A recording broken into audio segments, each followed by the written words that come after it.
In this lesson, I'd like to talk about some of the settings we've used in these lessons and also touch on SOLIDWORKS best practice suggestions.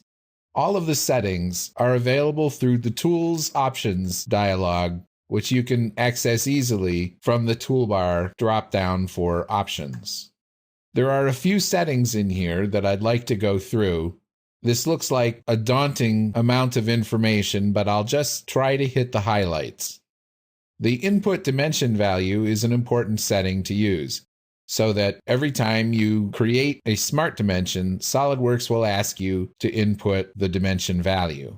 If you don't want to do that, you can turn this setting off.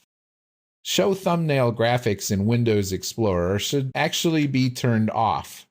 Windows Explorer should show you thumbnails if you are using settings such as the large icons, but it should show you icons if you're using detail.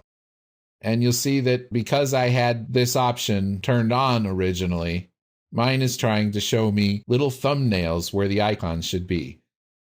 These thumbnails are so small that they're really useless. So what should be in here instead are the part, assembly, and drawing icons that SOLIDWORKS uses. Once you turn this setting off, you probably have to restart your computer in order to reset this option. We've talked about the freeze bar in SOLIDWORKS, which can be enabled using the Enable Freeze Bar setting. When rebuild errors occur, this is a setting that you have probably set along the way, and I would just set it to continue. Believe me, you're going to run into enough errors that you don't want to be constantly hearing about them every time they happen. If you have a slow internet connection or no internet connection, you can turn off the latest news feeds. And if you are annoyed by dinging sounds, you can turn off the Enable Sounds for SOLIDWORKS events. I don't have any special comments on any of the drawings options, although I do have some about colors. I would use the plain viewport background and set the viewport background to white or a light gray. A gradient can be a good background as well, that's easier on your eyes than white. Sketch settings that I like to use are Show Curvature Comb Bounding Curve for the spline curvature comb. Ghost Image on Drag is another very good one. And you may choose to change the options for how SOLIDWORKS deals with over-defined dimensions between prompt to set driven state or set driven by default. Under the display and selection, I like to use Tangent Edge as Phantom, and I like to turn off Allow Selection in HLR and Shaded modes for the selection of hidden edges. If this is turned on, you'll be able to select edges in shaded models that you can't see, which might be fine in simpler models, but in assemblies, shelled out parts, and complicated parts, this can get pretty annoying. Under anti-aliasing, if you have a good graphics card, I would select full scene anti-aliasing. Anti-aliasing is the function of a graphics card that will smooth out jagged lines. This is typically edges that are shown at a slight angle will show these quite frequently. The setting you need to be very aware of is the projection type for 4-view viewport, and make sure that this corresponds to the drafting standard that you are accustomed to working with. If you are working with ANSI or ASME, you will need third angle. There are some countries in Europe that routinely use first angle, and you need to avoid getting these two confused. The setting that I like to use that frequently turns itself off mysteriously is the dynamic highlight from graphics view. You may also like to display dimensions flat to screen and display notes flat to screen. If you're an old school software user, you may also want to display the scroll bars in the graphics view. SOLIDWORKS removed these several years ago, and it confused a lot of users. So I would like to have those on. Under performance, one option I recommend keeping off is verification on rebuild. If this is turned on, it will greatly slow down your rebuild times.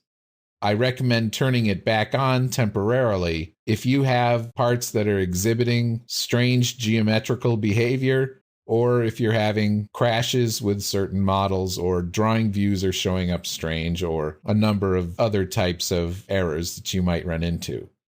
This setting just allows SOLIDWORKS to use a simpler geometry checking method rather than an extremely rigorous one. So it's a cheap shortcut, but it will save you a lot of time, unless you're making bad models, in which case you just need to check your models when you're done. If you're working with a lot of configurations and your file size is a concern, you may choose to purge cached configuration data. For most people, rebuild time is more important than file size, so most people will choose to turn this setting off. Some of these settings will become more important to you as you get more advanced in your use of the software, and the external references settings definitely fall into that category. We've talked extensively about your file locations for document templates, and once you have those set up, you can go into your default templates and set up the defaults for parts, assemblies, and drawings. If you do a lot of imported data, you may want to use this top option, which is always use these default document templates.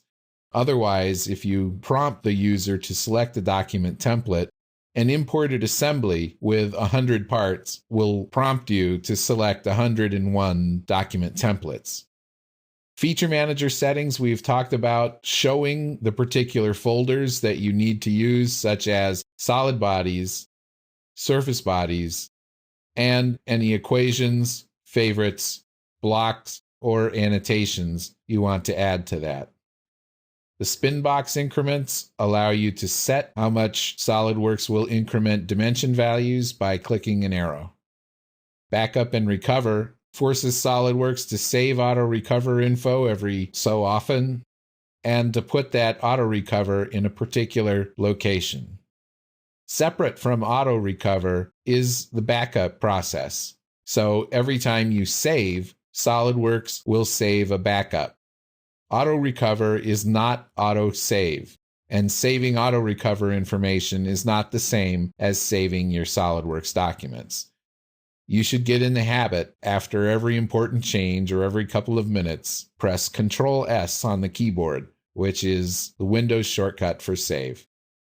If you're using SOLIDWORKS on a touch-enabled screen, there are several types of gestures that you can make use of, and there are some settings here that you can use as well. Settings for messages that you have dismissed. These messages can be re-enabled under the Messages, Errors, and Warnings page. Collaboration is a more advanced topic that you may need to use to get certain file management tools to work properly.